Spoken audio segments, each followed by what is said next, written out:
எத்தனை மணிக்கு என்ன மூஞ்சி மூடி வச்சுக்கிறேன் என்ன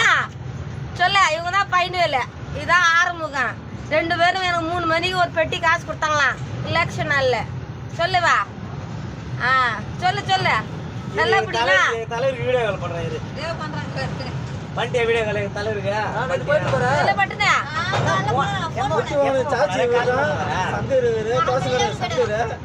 எத்தனை மணிக்கு சாட்சியா இவர் தான் சாட்சியாலாம் இவர் தான் சொன்னாரா சொல்றாங்க பாரு பையன் இல்ல பொட்டி கொடுத்தது உண்மைதான் என்ன காட்டுங்க வீடியோ காட்டுங்க தொடப்பாடியில இருந்து ரேணுக்கு ஒரு பொட்டி கொடுத்தது உண்மைதான் இருங்க சொல்ல அப்படியே ரேணுக்கு ஒரு பொட்டி கொடுத்தேன் இந்த எதிர்கட்சிக்காரங்க வேற ரொம்ப எதிர்கட்சிக்கு வேற அண்ணன் சங்கர் அண்ணன் கூட சொல்றாரு ஒரு பொட்டி வாங்கினாராம் 3 மணிக்கு நீங்களா எடுத்தாந்து கொடுத்தீங்கன்னு சொல்லு அது சொல்லு ஃபர்ஸ்ட் 2 மணிக்கு ஒரு பொட்டி கொடுத்தோம்னா நம்ம ஒரு பொட்டிய அந்த பொட்டி இல்லன்றாங்க நீ போய் என்ன பண்ணு அவட்ட அடிச்சு அந்த ஏரோப்ளேன் வாங்க போ அந்த பொட்டி நம்ம அவங்க ஊர்ல இருந்து கொடுத்த பாருங்க நம்ம இது ஜாடு கட்சிக்காரங்க